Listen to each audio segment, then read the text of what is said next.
What's up, No Nation? I'm Jesse. This is Michael from Plant the Spear. We're coming to you guys with another episode ready to talk about a couple of different topics today. We're going to cover just some initial thoughts on the ACC championship game. Excited to be back in Charlotte to watch the Noles play for the conference crown this Saturday. We're going to have a full preview for you guys coming later in this week. So we're just going to kind of dip our toes into that one to start with. And then we're going to talk about the CFP rankings coming out. Obviously, this is kind of a hot topic every week. Florida State's in, then they're out. Now they hopefully are back in. So we're going to share some thoughts about that as well. And then I feel like in the last episode, Michael, we didn't do a good enough job of kind of dumping some trash on the Florida Gators from the win last week. So we're going to take a few minutes just to kind of rub that in a little bit more. But Michael, my friend, how are you? Thanks for joining me. Hey, thanks for having me again, Jesse. Good to be back with Plant the Spear. Yeah, man, we move on. We finished the regular season 12-0, only the fourth team in Florida State history to do it, only the sixth time in Florida State history has a team gone undefeated in the regular season. So it's a big deal. We don't want to gloss over that. Also, we don't want to gloss over dumping on Florida and beating those Gators in that trash dump of a stadium and everything that went in with that. So yeah, can't wait to talk about that. And then of course the college football playoffs and just kind of some of the implications that this weekend is a big game. I don't want anybody to gloss over how big it is for us to reclaim the throne of the ACC. We went undefeated, the only team to do it in the ACC, but now we need the championship to solidify that. So big game this weekend, man. Definitely. I think that it's kind of like the cherry on top, and it just wouldn't be the same Sunday without it. You know what I mean? The Correct. same ice cream sundae. Because the thing is, like, it comes after this game, after the Florida game, and then it's kind of sitting there in the middle. Like, I'm not going to call it a trap game because it's a Right. conference championship game, but it sits, potentially before a playoff run. So it kind of just, in a way, it feels like it's the smallest game in the next month or so, but it's one of the biggest because it's Right. been a while since Florida State has been able to put that trophy in their trophy case. And I think it's really important. We were talking about this in the pre-show that it's just like, man, this is the year you're 12-0. You Right. finally got past Clemson for the first time in a long time. You That's just right. really want to be able to cap this off and to be able to say you actually won something hardware wise. So this Right. is a huge game this Saturday. Ready to talk about that. But it comes on the heels of a big rivalry win over Florida. And man, we Whew. talked about it early on, in the breakdown show where it didn't look great to start with. But Right. then, once you get past the first half, really about the first quarter and a half, because it was still 0-0 at the end of the first quarter. But when you talk about into the first half and then rolling into the second half, Florida State really kind of ran over Florida in that game. Absolutely. And I had put out a tweet earlier today about some different drive stats where Florida, their first 4 drives were very successful. Their last 7 drives or their first 7 were successful. Than their last 4, they didn't do anything. They Correct. didn't do nothing. -3 yards. You held them to negative yards in the fourth quarter. So they did a great job. And I feel like we just didn't celebrate the Gators' accomplishment of missing a bowl this year because, Michael, Oh my goodness. the pressure is off for Billy Napier. You don't That's have to right. worry about kicking any field goals down by 30 points this year. So it's That's got to right. be a great time in That's Gainesville. right. That's right. Absolutely. Look, they can all go back home, get on their couches, trailer parks, wherever they're at, and they can enjoy watching all the other teams as they do so much win games. And then they can be all sad and whatnot with themselves. But yeah, like they're not going to a bowl game. It's a 5-7 season. I mean, this is the third straight 7-loss season in their program. I mean, Yep. they haven't lost 3 straight. They haven't had 3 straight 7-loss seasons since like the invention of bread. I mean, I don't even know, man. Like, this is terrible. Right. And what's funny too is somebody said the other day, because man, I'm telling you that post that I put on Facebook about FSU runs this state, changed this sign in the Florida Stadium. Man, it's got them in shambles. They are pissed about that. They are pissed about that graphic. So, like, they're in there talking about, oh, you say all this after 4 straight losing seasons. And I'm like, yeah, but we won 10 games last year. We Correct. won. We're 12-0 now. And Florida's in their Correct. 3rd consecutive losing season. And they Correct. haven't won the conference or national title in 16 years. So, like, Correct. don't talk to me about who's not doing anything. The only thing they're doing is trying to call the police on us for having traditions and cutting a little bit of sod. Just because we didn't invent tradition 5 years ago of singing Tom Petty at the fourth quarter, we won't back down, and then going for negative yards in the fourth quarter. So You you back did back down. down. You backed right on down.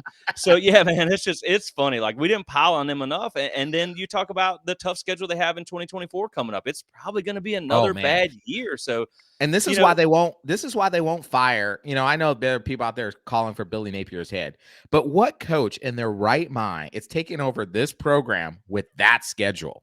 yeah, you're not There's going to have no, success. no. You're looking at least 4 to 5 losses in that schedule, and Right. that's just the bare minimum. That, and Yep. depending on what this team looks like, you're looking at least 4 to 5 losses next season. Yeah, you just need to let Billy ride it out for one more year, see what happens, and Hmm. see what they do in recruiting. But Right. I have to give a shout out to somebody on Twitter. I'm not sure where I saw it, but I saw probably the best analogy I've seen for the state of Florida currently this year, really over the last couple of years. But I have to shout out this tweet. Like I said, credit to whoever sent it out. But it says, Florida and Miami fans are like a homeless person looking into your house and making fun of the furniture. Like that is the perfect That is great. analogy. Like you haven't won anything, but like you see him going on social media and talking about, oh well, you guys are going to get it handed to you by Georgia in the playoffs. To be like, Yeah. you said we were going to do what in the We're gonna playoffs do while what? you're sitting on your couch watching. Like, I Yes. don't care what you I have to don't say. It care. doesn't matter. You can discredit us all you want. We're 12-0 going for the conference championship, and you're going to be sitting on your couch for bowl season. So And listen, they need to stay home, because they've been sick. You saw in the game that, when they weren't feeling well, so they start spitting everywhere and they transmit no bolas. So, they be oh transmitting man. no bolas, no bowls. So you get it there. Yeah. It's funny, man. I love it. And one thing that I love about Mike Norvell too, I was watching his press conference today, and it was funny. I watched when they were talking a lot about the Florida game going back last week, and I saw him say one thing. They were talking about overcoming the adversity that they had in that game, and I heard Norvell. He doesn't mention those two schools by name. He just won't do Right. it. Right. And I Yeah. heard him. He Never. said something in the press conference. You could tell he wanted to say the swamp. He said something about down. It was good to get a win down there in the Yeah. and And then they then he stop. stumbled for a minute, and then he said, as the visiting team," and I was like, "That's my guy." Like, he won't even say the swamp. He won't say Florida. He won't say Miami. So it's like it's awesome, man, because he knows how much it means to this fan base, to this program, to win those. And now you've won 2 in a row over your rivals. So man, it's a great time to just celebrate that. Like I said, we want to take a few minutes to dump on them, but I Yeah. do bring that up for a reason as we get ready to transition into the ACC championship game talk. Is I know on the last episode, I might have been a little harsh on the offense, a little harsh on Tate. I get it. It wasn't the greatest performance, 134 whatever yards, 12 of 25. It just wasn't a great game. But we know that there was a lot of things where people didn't step up around him, didn't make some contested catches that they should have. But Yeah. since then, I got to kind of thinking about things, and I was like, Michael, I do think that the offense will take a step forward in this game, the ACC championship game. I think Tate will take a step forward because the one thing that Tate didn't have was game experience. Like, you can Right. talk about he's a 4-year starter, or not a 4-year starter, but a 4-year player in the system. He's been practicing. He's in this offense for a long time. He's come in a couple games. Yeah. But you can't replace game experience No. without playing in games, and it Right. just is what it is. And so when you talk about somebody's very first start, you have to go into a sold out 90,000 seat stadium with a team who is going to give you their best shot no matter what. Because we're talking about in pre-show, they've looked like they quit in a few games, but they're Yeah. not. They're going to give 110% effort in this game. You get rocked on a play, and you Yep. still come back in and finish. I feel like just now that you have that start under your belt, that confidence of getting that road win, and now you have some things you can go back on tape and coach him up and look at. I think you're going to see a big step up into the ACC championship game. I'm not Yeah. saying he's going to go out and throw for 350 Right. and 4 touchdowns, but I think it's just going to look smoother. Right. And then post ACC championship game, you'll have 2 games under your belt. You have a month to Correct. prepare. I think you're going to see that maturation from Tate as he just gets that game experience that, again, you can't get besides Right. playing in a game. Right. Yeah, and I absolutely agree with you. Like, and we're not trying to make excuses for. There are definitely things that Tate has to clean up. His game awareness has to get better. This has been a knock on Tate since the day he got to Florida State. Is he has very poor game awareness in the situation to know when he needs to run, when he needs to throw the ball away, when he needs to make faster checks at the line. All those things, but those things can only get better with actual game played. And the other thing I'll say to this, just as a little, let's give him a little bit of a break here, is I don't care who you are. I do not care who you are. if it was Jameis Winston and his very first start was at the Swamp at night with 90,000 crazy Yep. lunatics screaming at his head off, he might even have a little bit of a struggle in that game, at least for the first quarter or so. I don't care who the best quarterback is. Caleb Williams, Michael Penix, JJ McCarty, Kyle McCord from Ohio State. I mean, you take these top quarterbacks, Case and Beck from Georgia, you take them, you put them in the Swamp at night, their very first start. I guarantee you they're not going to look their best to begin that game. But what we did see, though, is as the game moved on, Tate got better. He got quicker in his throws. He got quicker in his reads. He started to somewhat manage the offense better. He made some really, really important throws. That fourth down to Ja'Kai Douglas, that seam route to Jaheim Bell, some of the throws to Johnny, some of those things. He started reading those things better. Mike Norvell talked about how that last touchdown that Trey Benson had, that was a Tate Rodemaker check. Tate got them into that play. They were going to run something completely different. It was a pass. They had Mike said that he sent in a like a four plays. He sent that in, and then Tate was to make the check at the line. Tate got him into the right play that got that basically break open touchdown to break the game open there. That shows you that as the game moves on, Tate is gaining those experience. These games are so valuable to him. Yep. So are there things for him to clean up? You bet your bottom dollar. There's so much for him to clean up. But also at the same time, you can see the progress that's happening. Yep. Yeah, and that's something that Mike Norvell talked about as well in the press conferences. He knows there was mistakes. He knows that Tate did not play a perfect game. But again, now you're talking about where you have an actual game film to go back and look at this week and say, listen, man, it's one thing to do it in practice, but it's another thing, like you said, to do it when you got 90,000 people screaming down your neck, and then you can go, hey, you turned left, you should have turned right. This was your first read, not this one. So now you can start to coach those things up, and then you can back it up in another game experience. He gets another week as the starter to prepare. So I do think you will see Tate start to get a little better, because I feel like that was one of the things when you saw Tate really didn't have a great performance, and Florida State kind of had to claw back in that game. That's when we get to the rankings portion of thing. This game's not being looked at like all the other struggle fests around the country. So we'll talk about that too. But on the last point I do want to say on this, as we get ready to talk about Florida State Louisville a little bit here, I did take a note that the important part of that is realizing that he went in that tough environment and did that. And that's great. And that causes some problems of its own when you're talking about playing in front of 90,000 people. But then I got to thinking about it. I'm like, okay, well, if you think about whatever the case is going forward, whether it's 2 games, 3 games, whatever the case may be, the ACC championship, that's a neutral site game where Florida State should have a minimum of 50-50, probably, let's be honest, 60-40 or something like that as far as the crowd. If you go to the Orange Bowl or a playoff game or the national championship game, those are not home games. Nope. Those are going to be neutral sites, and Florida State, we know, travels well. So he's never, at least in 2023, he's never going to have to go into that type of environment and overcome that again. So, like, man, that's trial by fire. I know Florida doesn't have a great defense, but, with the effort that they played in and the environment that they played in, that was trial by fire for Tate. And he passed the test, and now we can move forward. And hopefully you just see that week over week. They say teams get better, the most improvement from week 1 to week 2. So hopefully we see a lot of improvement out of Tate this week. And, he has a thing for beating Louisville. So that'll be – he does. right. And like we said, he can take advantage of those mismatches, and Burnt Toast Brownlee is still with Louisville. So I'm sure, a couple people will have this game circled this year. But Michael, man, I'm just so excited to be back in the ACC championship. I'm excited for the Florida State to be in Charlotte. I probably worn this out 100 times telling you guys, I live in the Charlotte area. I moved up here in 2014.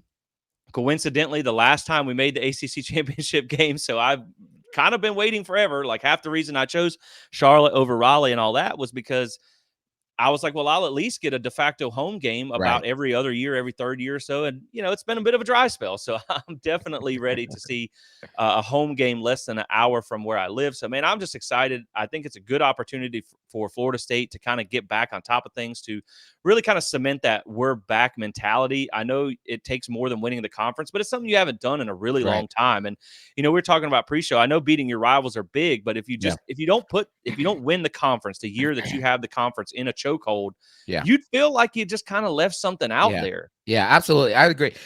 Sorry. Yeah, I kind of what I said to you in the pre-show is that, if you beating Florida and Miami is beneficial for recruiting long term. Winning the ACC championship is beneficial long term, yes, but more so beneficial now, because if you don't win this game, and let's say you go on to win a bowl game, you know, I think bowl games outside of the playoffs are basically moral victories in and of themselves. They're basically participation trophies. Yeah, we had fun. We're glad we won it, but what do they really mean in the long scheme of things, right? Right. The ACC championship is, again, as you said, it's the icing on the cake. It solidifies your dominance, that you own the conference, that you Yep. are on the throne of this conference. If Louisville wins it, you can say, well, they didn't go undefeated in the regular season. Yeah, but they beat you in the conference championship. Yeah. So the record books will always say 2023 Louisville sat on the throne of the ACC, Yep. regardless of what you win. So yeah, you've got to win the ACC title. Yeah, and this was the year that you felt like you could do it. You Yep. had the team to do it this year. I'm not going to say fortunate because you beat Clemson, but Clemson had a terrible year. There Yeah. was no divisions this year. Right. Everything's set up for you to win it this year. So you really kind of want to be able to take advantage of that. And you get to play Louisville. You don't even have the rematch against Clemson, which, I mean, this might be a tougher game than Clemson, but, who Yeah. knows? But, yeah, I just feel like this is the one where you lose a lot going forward. Now we feel like Florida State is not gonna fall back off. Like they're probably now, of course, the whole conversation changes next year because it's 12-team playoff. So Right. Florida State could be 10-2 and make the playoffs. That But would be great. when you talk about a national championship, a legit contender, Right. you don't expect that out of Florida State next year. Correct. Now you expect them to be able to contend for the conference title again next year because they're building that talent base. But this was the year you had to do it. So I think it's ever important for Florida State to get this one because, Yeah. if you lose this game, it's going to be all the talking heads. They're already trying to get on you for the playoffs already, but then they're going to come out and say, it's just the same old Florida State. Can't get over the hump. So Yeah. it's huge, man. This is really big for this program. It's big for Mike Norvell's proof of concept that what they're doing is working. Obviously, the 12-0 season is proof enough. But again, like you said, if you don't win this game, it's not much different than the 10-3 season you had last year. You didn't actually put hardware in the trophy Right. case. So you really just want to win this. But like I told you guys, we're going to do a full on preview Wednesday. So we're not going to get too far into it, but we are going to take a quick look at this matchup. So let's take a look. Florida State versus Louisville. Just a quick look ahead here. So Florida State has 15 ACC titles, looking at going for their 16th title. Now, it is fair to say that they've been in the conference a lot longer than Louisville. I think Louisville joined something like 2014, maybe. They haven't been very long. No ACC titles. They have not played in the ACC championship game yet either. Of course, they were in the Atlantic Division as well, so they were kind of always logjam behind a lot of the better teams as well. If they were in the Coastal, they probably would have played in it a few times. But Florida State has a 4-1 record in the ACC championship game. So that is encouraging to know as well. Yeah. They have done well in that game. Florida State, we know, comes in undefeated 12-0, 8-0 in the ACC. Louisville comes in at 10-2, 7-1 in the ACC. Of course, we know they had that embarrassing loss at home against Kentucky, the last game of the season. That's one that was really disappointing for us as well. Now, to touch on that real quick, I don't have rankings here because we don't know what they're going to be in the college football playoff ranking, but they did.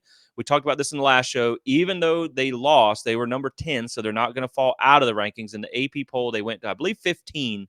So you would think that they're probably going to be close to that in the CFP rankings. So still, you're talking about getting a top 20 win here by Florida State if you're able to beat Louisville.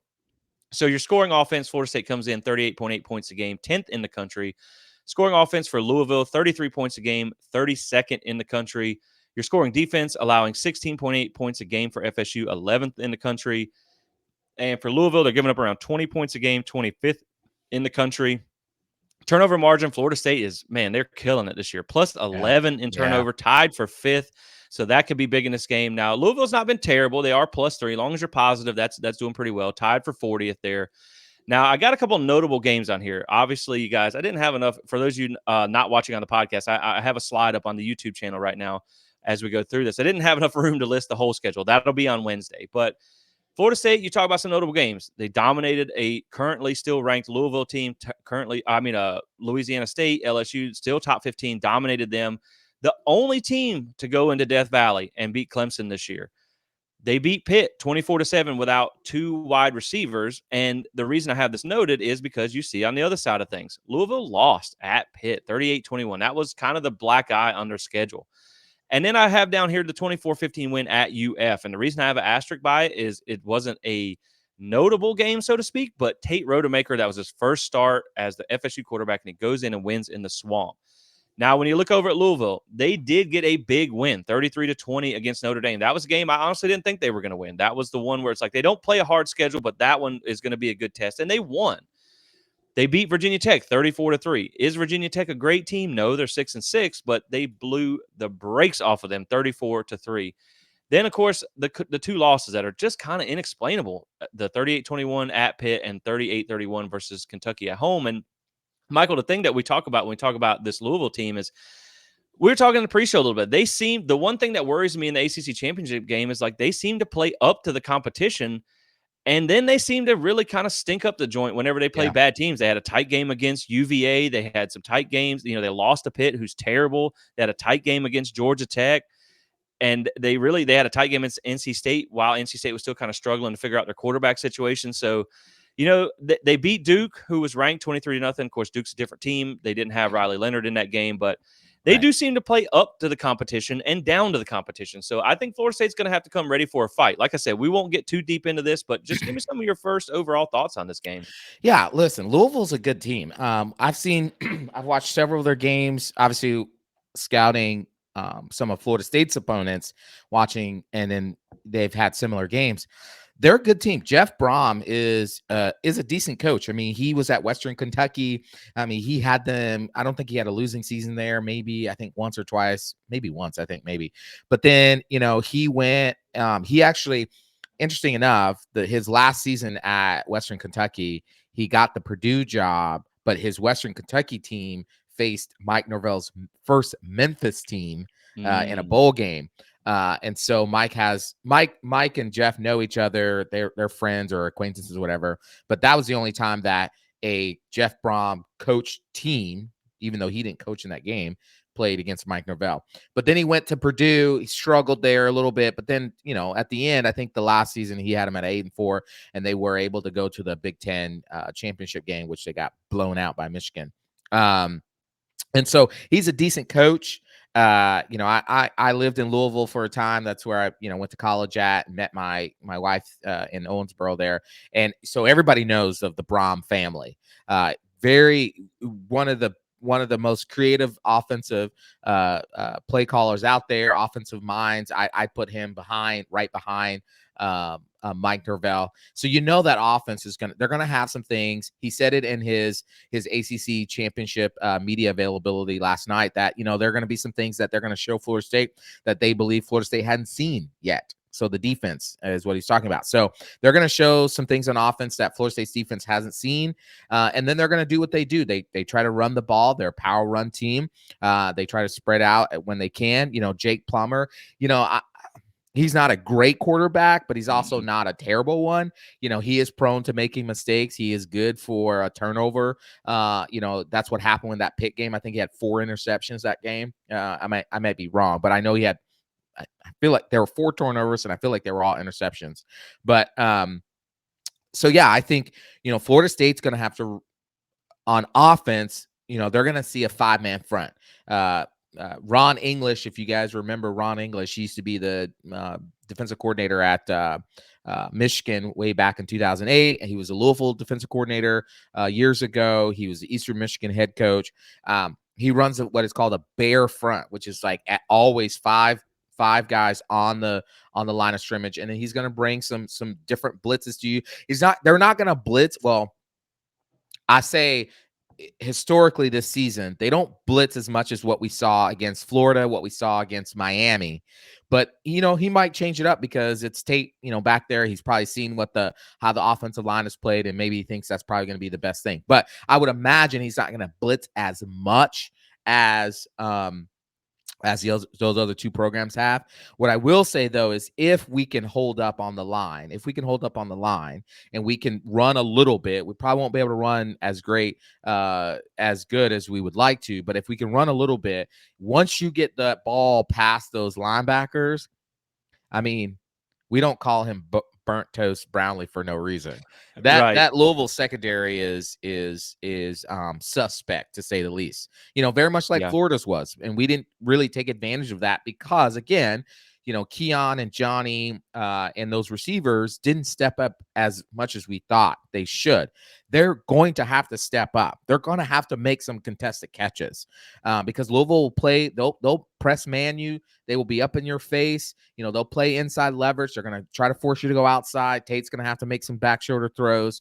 But man, we need those receivers to step up. This is going to be a game. I don't foresee. Yeah. I see this game getting into the fourth quarter for sure. Yeah, it's going to be a dogfight. And the thing is, man, it's been really impressive what he's been able to do in year one without his players in the Right. system. Now, Right. I don't know what they did in the portal. They probably got some 25. guys there, but He brought in the 25 players. and that's just the way it works nowadays. But you think back to when he was at Purdue, they did upset. I believe it was like a top ranked, one of the top 5 Ohio State teams. Yep. They, so you worry about it. I mean, they're going to be ready. I mean, this is a better team than Florida. Yeah. We were talking a little bit in the pre-show. If you were to swap schedules, I don't think they're 10-2, and I don't think Florida's probably 5-7. Right. But this is probably a better coach team. Maybe not quite as talented when you just look at it as far as blue chip ratios go, obviously. Right. But they're a team that you got to come ready to play, and it's going to be. I mean, they're going to want to win just as bad as you. So they're going to be, they're going to be their backs against the wall a little bit after that Kentucky game. They don't have the pressure that Florida State has, where you're trying to vie for a playoff spot. Their season.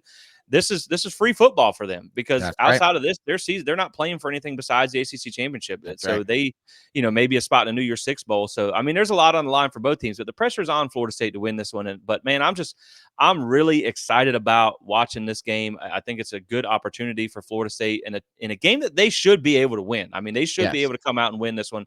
Like you said, they got a tough run defense, but their secondary is a little suspect. So it would be nice to see the pass game get in rhythm. But I mean, like I said, guys, we're going to do a full-on preview on Wednesday, so we're going to save some of this for that show too. We're not going to kind of put it all in this one. But with that being said, guys, we're going to turn our attention to the college football playoff rankings. But before we do that, I'm just going to bring you a quick word from today's sponsor. This is a new one that I haven't read you guys yet, and there's someone that we've been working with for a while. If you're watching on YouTube, they make the shirt that I'm wearing right now is Rowback, and they make some awesome stuff. And I was really excited when I got to partner with them, because you really can tell the quality, and it sets them apart. The hoodie that I have, the shirt that I have, you can, as soon as you put it on, you can feel the difference, and you guys can get it at a great price. Christmas is coming up, and you want to check all these guys off your list. Well, even if you don't like Florida State, I don't know why you'd be watching the show, but they have so many fun designs, from ice cream car trucks to golden retrievers to golf carts. They have a design for pretty much everybody, and you can get it at a great price. With code SPEAR, it's going to get you 20% off your first order. So check that out, rowback.com. Promo code SPEAR. I'll link it below to make it easy for you guys. So check that out. This is called the Tally, by the way, if you want to look this one up. So Michael, let's get into these CFP rankings now. I will say, when you talk about overall the CFP rankings, I don't think we're going to see anything super crazy this week. Obviously, there's going to be some movement because you had a team lose. So you have to shuffle the deck to a degree here. The one thing that's going to drive me nuts about these playoff rankings is I'm just interested to see how things go for FSU, because when you talk about what happened last Saturday, Florida State, the win didn't look great, and I feel like it's going to get treated different than a lot of the other struggle games that we saw around the country. This is something we talked about last week. But Florida State, I know the spread gets adjusted for the situation at hand. The spread was 6.5 because they knew you were going into the swamp. You were a much better team, but you had a backup quarterback. But you still went and covered. So you did what you won how you were expected to. And a lot of teams did not cover. Georgia didn't cover. Alabama didn't cover.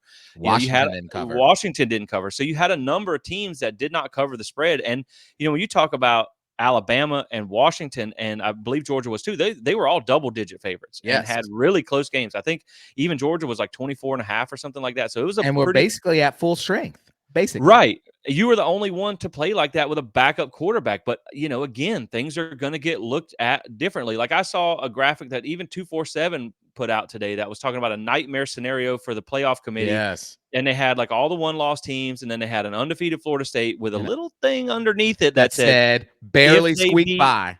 if they beat Louisville close. And it's like, why does Florida State always have to have an asterisk Right. by our name? Why is undefeated for Florida State treated differently than undefeated for any other team? I mean, you're talking about Auburn, who got housed by New Mexico State the week before and then comes in and hangs with Alabama. That's Not just another team hangs, that but even think about this too. When I was going back and taking some notes, that's another team that Georgia struggled to beat. yes. Yes. So And they again, like, didn't just hang with them. They literally had the game won, with the exception of a 4th and 31 absolute miracle. Prayed to God, hope he answers play. right, And so it's like, but oh, that's okay because they're the SEC. But Florida right. State covering the spread with a backup quarterback going into the swamp, 90,000 people, and It was still in winning the that SEC. game was in the SEC. But oh no, that didn't look very good. Mm-mm. Right. And it's annoying, man, because it's been the narrative all season how Florida State wins close against BC despite having the flu and all this stuff. Right about the same time Georgia has a struggle game against Auburn and it's a Yeah. gritty conference Yeah. win. It's just things are treated differently. So I feel like Florida State, while you could have used some style points, I'm not disagreeing with that. And I think you Yes. have an opportunity to Right. back that up with a top 15-ish, 20. We'll see where Louisville lands. They'll have a chance to back that game up with a good win in the ACC championship game. You just do worry about some funny business. You know what I Yeah. mean? Yep. But I think you've had enough people come out with, just holding the line for Florida State, Yep. basically. Like, if Yep. they win, they're in. You've had some pretty big names coming out and saying that. So we're going to see how things shake out tomorrow night, but we're going to kind of give some of our thoughts on it. Now, do keep in mind, this is all going to change after Saturday because there's Yep. some pretty big games. Well, it won't all change. We'll depend.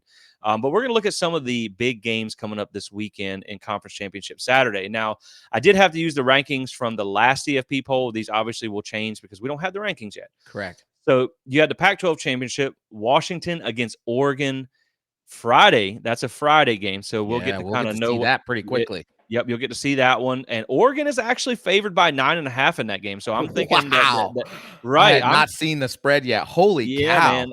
I'm thinking that they're thinking What that does first game was a Vegas know? fluke. Right? Wow. I think they just think that first game was a fluke. And I will say this. I know we're going to go through our teams, and I have a stat on Washington that I want to share with you, but I'll let the cat out of the bag now. I saw someone put something out earlier where Washington has now had 8 consecutive wins by 10 points or less, which is the longest streak in the AP poll era. Wow. So they have won more tight games in a row than basically any other team. So it's just they have good wins, but they're just not impressive wins. So, Right. but let's continue on with some of these games. So you get the Big 12 championship, number 7 Texas against number 20 Oklahoma State. They're favored by 14 points. They should win that game. But again, it's probably, it's going to be a ranked matchup. I'm not sure if Oklahoma State won their last game or not. So they may not even be ranked in that one. Then the big one. This is the one you really got to keep an eye on, besides Florida State, Louisville, of course. And that's number 1 Georgia against current number 8 Alabama. Georgia is a 5-point favorite, but you can never count out Nick Saban. They were playing really bad in the beginning of the season. They've really kind of found their footing, and that's the only game. Yep. Michael, that is pretty much it. Where I worry about if an upset happens, you got to sweat just a little bit. And I still think Florida State's in, but that's the only one I'm concerned about. You get Michigan versus Iowa in the Big Ten championship. Goodness gracious, 23-point dog there for Iowa. So that's not looking too good for them. Then you get number 5 Florida State versus number 10. We know that's going to change, but probably a top 15 Louisville team. Florida State is favored by 3, so a little bit tight there. But yeah, man, there's some big game implications this Saturday and Friday as well. But just when you talk about these teams, man, I feel like if Washington loses, they're for sure out. I think if Oregon wins, they can play their way in. I think that Ohio State, actually, man, the thing about Ohio State, their offense is pretty terrible. But when you talk about resume-wise, and we're going to look at resumes in a second, they probably deserve to be in over Oregon. But they're not going to have the opportunity for that conference championship game. They're not going to have that extra resume booster, and Oregon is. And that's why I think it was so important for the ACC to go do away with divisions this year and to get to the 2 best teams actually play, because now you've kind of locked, you've locked Ohio State out. We were talking in the pre-show, like if Big Ten did away with divisions and you now had a rematch between Michigan and Ohio State a week later, Ohio State could play themselves back into the playoffs. Because, Oregon just they're 11-1, and their only loss came to a playoff team. But when you look at their wins, it's just not impressive. They just haven't really played anybody. Well, yeah. I mean, and it's just the thing is, it's like, well, in the history of the college, since the college playoffs have been put together, there's been what? There's been 1, 2, 3, 4, 5, 6, 7 iterations of this.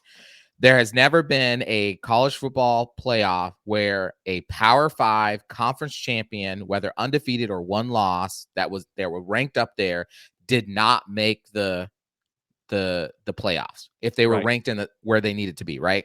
So if Oregon wins, let's say Oregon beats Washington, Oregon has precedent on their side, even though they have one loss. Yep. And even though you would say, well, Ohio State has the better record, but Oregon has the conference championship. And so the committee has never before. So they would be setting precedent by putting Ohio State in over Oregon to be in the college football playoff. Well, then the logical question or comment that would probably come from all the biases out there would be, well, then just leave Florida State out because Oregon and Ohio State have a better record. Okay, but here's the thing. Also, too, since the college football playoff has been enacted, so 7 iterations of this, there have been 12 Power 5 undefeated teams, and all 12 have made the playoffs. Yeah, Okay? and then you add in Ohio State with the backup quarterback, because I do feel like that's what people are really hanging their hat on, and that's not supposed to count because it is playoff teams, not Correct. playoff players. Correct. And I feel like people are using Tate as a crutch to leave Florida State out. But again, you saw Ohio State win a national championship with a backup, so Correct. that foundation has been laid too. Well, they went. So think about that. They went in. They lost JT Barrett. So Cardell Jones, third stringer, comes in, helps them win the what? Big Ten championship. Yep. And then they got in. Again, no Power 5 school that was at that part of the ranking that had an ability to get in did not get in without a conference championship. So there's 2 precedents that are already working against Ohio State right there. If Oregon wins, they're not getting in over, at least in my opinion, based on the precedents that those committees have set, they're not getting in over Oregon. Ohio State's not. And they're definitely not getting in over an undefeated Power 5 conference champion Florida State. So no.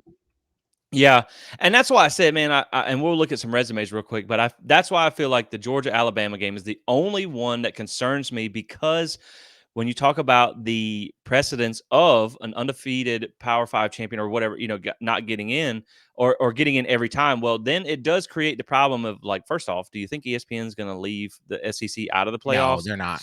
But That's probably not going to happen. But I will say that, like, I think Georgia gets the credit because they're a back-to-back national champion. And you have to give them some credit for that, but it doesn't do anything for what happened in 2023. Now, you could look at, they have 2 of the best wins this season when you talk about a dominating win over Ole Miss, who's top 15 still currently, and then they beat a top 10 Mizzou team. But they did a lot of that at home. Then they beat Tennessee. Yeah. I don't think Tennessee's going to be ranked anymore, but they blew them out. So they have really good wins, and it looked like they were peaking at the right time. Now, you keep in mind with that Georgia Tech game, it was 31-13 going into the fourth quarter. They did not use Brock Bowers in that game. But I say all that, Michael, to say that they have a couple of good wins. But if you talk about just 2023 alone, the struggle against Auburn, the struggle against South Carolina, where you were trailing it by 2 scores at halftime, you beat Vandy 37-20. Well, 4-8 Wake Forest beat Vandy 36-20. So right. You had kind of a lot of stinker games in there. And if you're not the conference champion, in my opinion, Georgia deserves to be left out. Yeah, I know this is hard for those who are diehard SEC fans or diehard, like, well, the eye test should matter, right? And so you look at it and you say, well, Georgia lost to Alabama, but should they be punished? They went undefeated. Yes, they did not win a conference championship. Yep. And the precedent has been set. If you don't win a conference championship, you get left out. Let's say it again. Ohio State, Michigan, when they didn't win, when Ohio State beat them, and Ohio State got in, and they subsequently lost to Alabama in the championship game, but they didn't get in. So if Georgia loses to Alabama, Georgia should not get in. Alabama should get in their place. Point simple. I agree because you would be giving them too much credit for something that happened the last 2 Correct. years, not And something that happened this year. And we know they thank didn't you. play a tough schedule. And then you look at against the spread; they're 4-7-1 against the spread. So Thank you. they This is haven't not really won games like they are expected to do. They exactly. have a lot of close games. So it's almost like with Georgia. The thing is, for every good win, you can point to an ugly win. And wins are Correct. wins. They don't matter. I mean, we Right. have a couple ugly wins too, but it's just when you're talking about them not being a Power 5 champion, Right. I think they get the bump, and I think you somehow let Nick Saban get back in there. Right. Well, and the thing is, this is what makes me like just fires me up about this argument is this is the playoffs is for the best four teams this season, not Right. the best four teams. Yep. And then also, oh, whoever was the previous champion last year and the year before that. Right. Because if that was the case, then 2014 never happens. Florida State is the number one team, which they should have been the whole season. Facts. Yep. But because they kept saying, well, Florida State didn't have game control, even though they were the best last year, they're not the best this year. Okay, well, then if Georgia loses, they're not the best this year. Alabama's the best in the conference. Alabama deserves to be in, not Georgia.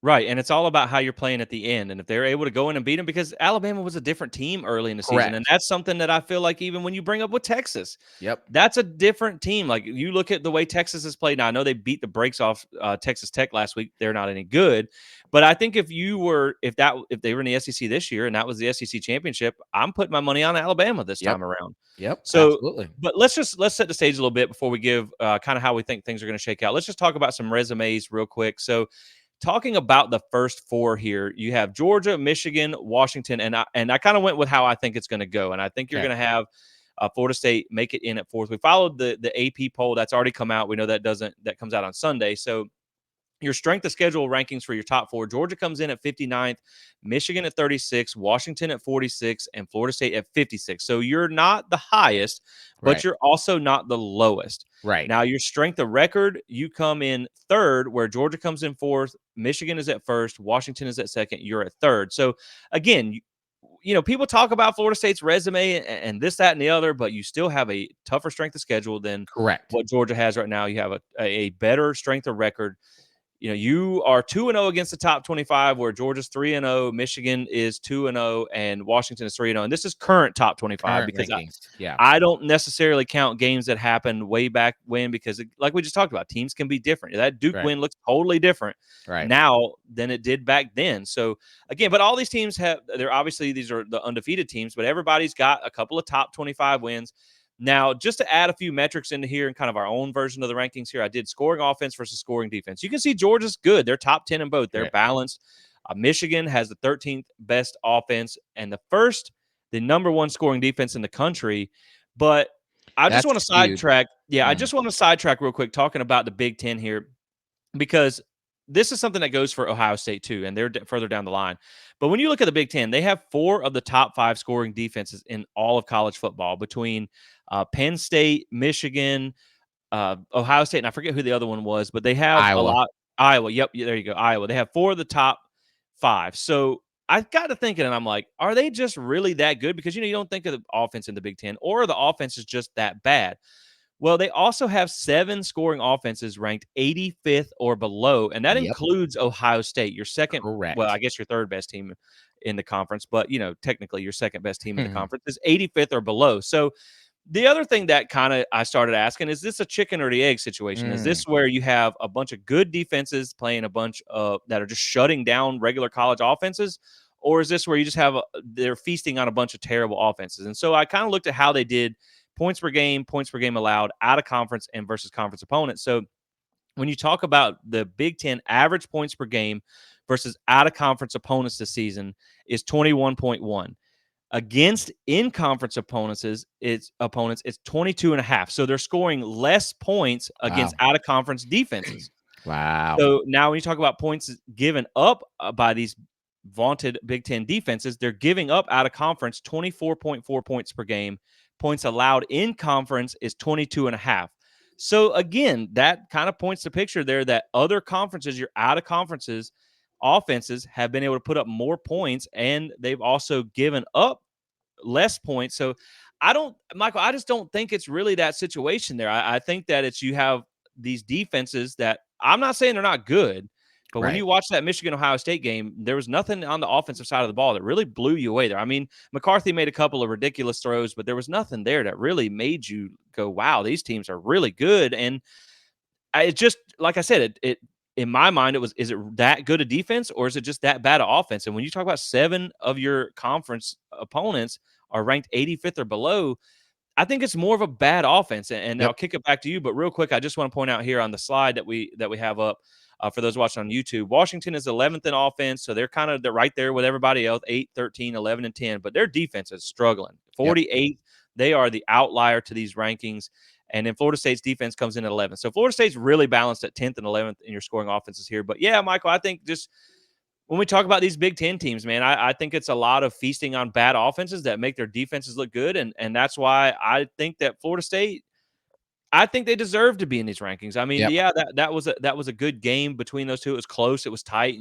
Obviously, one of them lost in Yep. Ohio State, but I just don't think it was a good game. I'm not saying it wasn't. I'm not trying to Right. act like this was Wake Forest versus Syracuse or something like Right. that. But Right.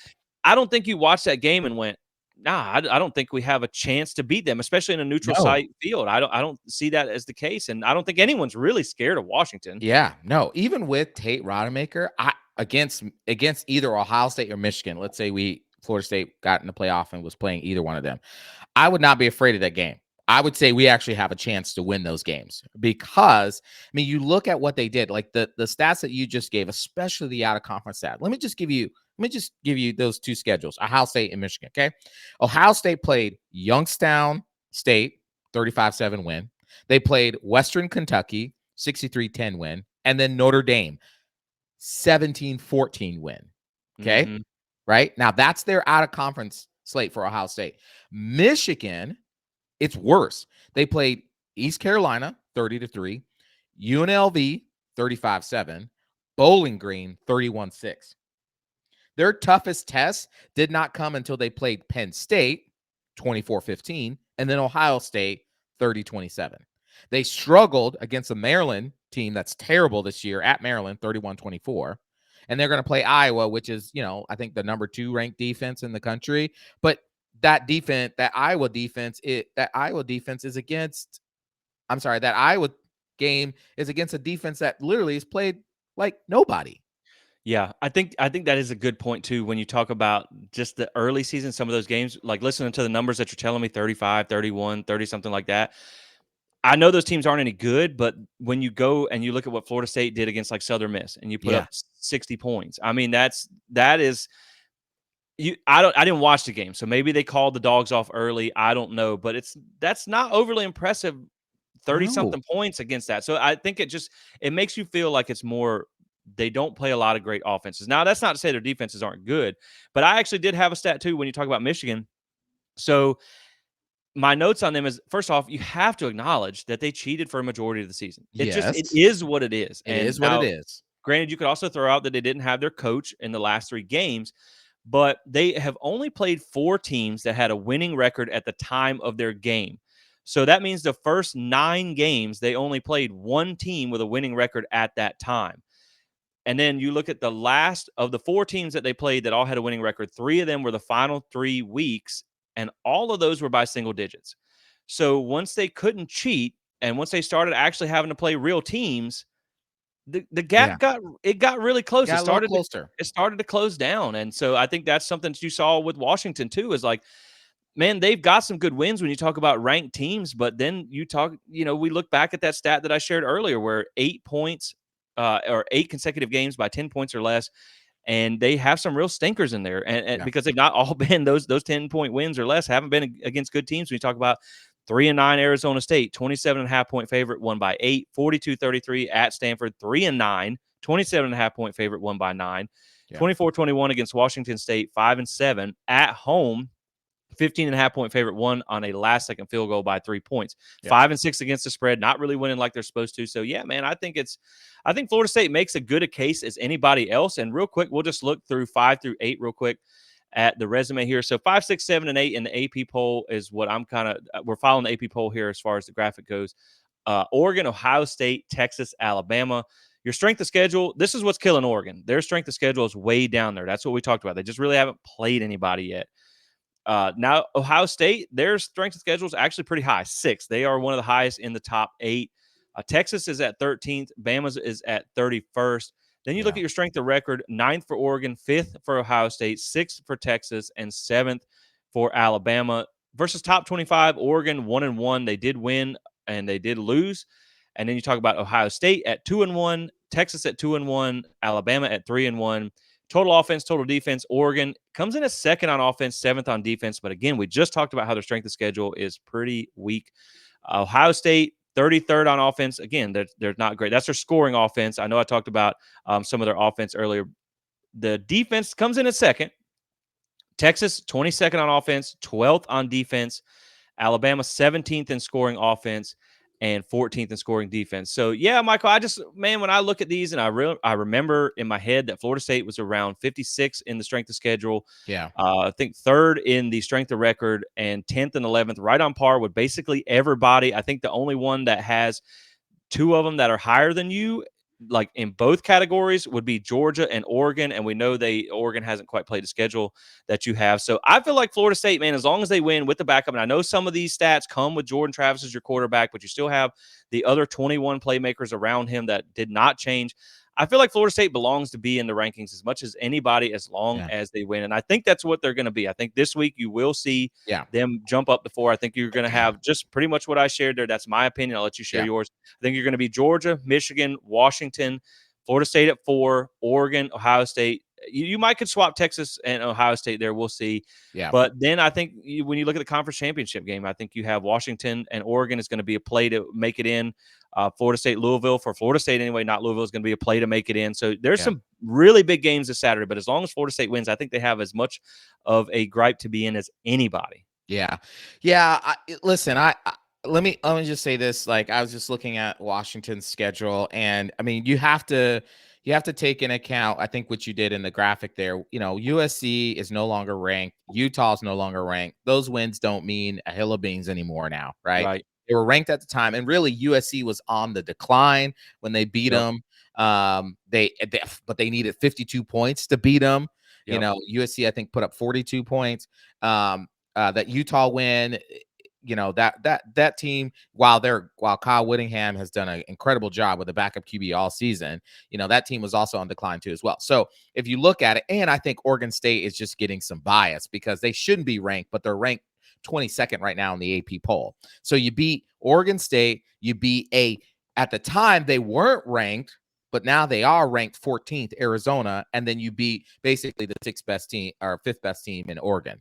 So but you struggled in all of those on defense. You barely won all those games.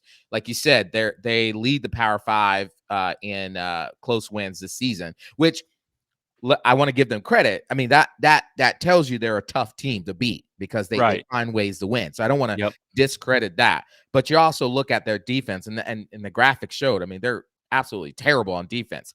What I think is going to happen, and I differ just a little bit on you, and I'll tell you why. I think you're going to see Georgia at 1, Michigan at 2, Washington at 3, Florida State at 4, Ohio State at 5, Oregon at 6. Here's why. Because Ohio State still has the better record as a one-loss team than Oregon does. They've played more ranked teams. They've beaten better ranked teams. And that, I think, the committee, my assumption is the committee is going to give them some credit for playing Ohio State. I mean, it came down to Michigan struggled. It was a back and forth game all game, but it came down to an interception at the end of the game for Michigan to seal that game. So I think my thought is that the committee might give them a little bit of a grace. And I just think that of the one-loss teams, I think Ohio State is the best of the one loss. So if you put them up against Oregon, Texas, and Alabama, I think Ohio State has the better resume than those three. So I think Ohio State will be 5, then Oregon, Texas, Alabama. Yeah, and for the graphic, I did follow the AP poll just because it was easy. No, makes sense. But I do think that Ohio State has a case to be number 5 because you're talking about, first off, they have better wins, and then their loss, and I hate saying good losses because no loss is good, but they lost to the number 2 team in the country, and it was on the road in front of 100,000 people. Now, granted, you didn't have your coach with Michigan, but Yeah, man, it's hard to see them fall really far Right. for a close game in front of 100,000 people. I Right. don't think they should get really too penalized for Right. that, but I think again, that's why you talk about the conference championship is so important because Right. that if Oregon wins over Washington, That's right. they can now jump 2 spots and make it in. So Correct. really, if you're Ohio State, you just got to be sitting on the couch on Saturday and hoping for chaos. You got to be hoping Yes. Florida State loses and that somebody, maybe Washington loses because you're going to need some kind of chaos there. And Yeah. yeah, I think Yep. Washington they're playing too because you just look at all the close games and they like you said they find a way to win, so they get credit for that. But even when you talk Yeah. about a 31-24 win at Arizona, who's 9-3, Arizona Right. hasn't beat anybody. They lost to Nope. Mississippi State, who I think is like 5-7. So They're and they were terrible. right, they were 20.5 point favorite and won by 7. So I do feel like for Florida State, for Michigan, because it's a number 17 team in the country against Iowa, that I Right. think a lot of people don't think is the second best team in the Big Ten just by technicality with divisions. That's where they Right. ended up. I think it's some play-in games, man. This is a de facto like first round of the playoffs for a lot of Yep. these teams because it's not often that you have so many teams at the top that are undefeated that could be either one loss or undefeated Power Five champions. So yeah, man, I definitely think it's gonna be a really exciting Saturday from Yep. start to finish because you have so many things that can alter the course of the seasons starting this Saturday. But yeah, man, I'm super excited to see it play out. I'm super excited that Florida State gets that opportunity. Like that is what Yeah. we've been waiting on for so long, and to get that opportunity against a potentially ranked team. But we'll see how things go tomorrow night when the committee drops their rankings on Tuesday. I fully expect Florida State to be back in the top 4 with a one-game season, and that's it, man. You get that win, Yep. and you still got everything you want in front of you because That's I think right. it would be a complete shame and of the college football system that we have to leave them out when they Yep. won all their games. That's what you ask people to do: win Yep. all your games as a Power Win the Five games that are in team. front of you. Right. This isn't like UCF back whenever with their fake national championship where you beat a bunch of bad teams. Like you won, you beat LSU, you won at Clemson, you beat Florida, you beat Miami, you beat all these teams Yep. you deserve to be in. And I think that's going to Absolutely. be the case. We just hope for no funny business or we might have to go pay old Boo Oh, boo.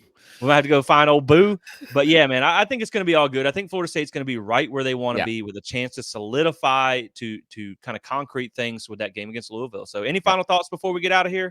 No, man. Again, yeah, I agree with you. I think Florida State, they should be fourth. They should be right there in the thick of things.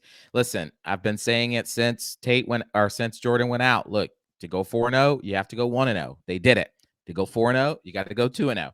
So that as Mike Norvell says, they can only control the controllable. And right now, the controllable is beat Louisville. You beat Louisville, you're in. Simple as that. Yep, you just got to focus on playing your best game because we know Right. Florida State, they got a good defense. They have been typically good on special teams outside of one or two plays this season. And Yep. how many times in the last few years has a team won that did not play good defense? Correct. So as long as your defense can play the way that they have, that we've seen in the fourth or the second half of games all season long, and just put the clamps on people, and your offense can find some rhythm, Right. man, I like us. I do. I like And us so too.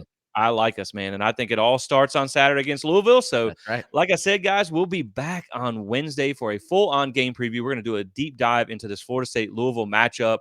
I put it out on social media just to kind of let you guys know again. I'm going to be tagging along with Charlotte Seminole Club for their game day festivities that Saturday at Clutch in Charlotte. So if you guys are going to be up there, it's like a 5-minute walk from the stadium. There's no cover charge or anything like that. So if you see me, make sure you say hi if you're there. And check us out again on Wednesday. I don't normally ask for this stuff, but mostly because I always forget, to be honest. But if you guys watched the video this far, do us a favor and like and subscribe so you stay notified, so you stay connected with all the content that we're putting out here, because we've really been trying to ramp it up for you guys lately. Yep. So as always, we appreciate you tuning in. We appreciate your support, and we'll see you in a couple days with the Louisville preview. Go Noles. Knowles.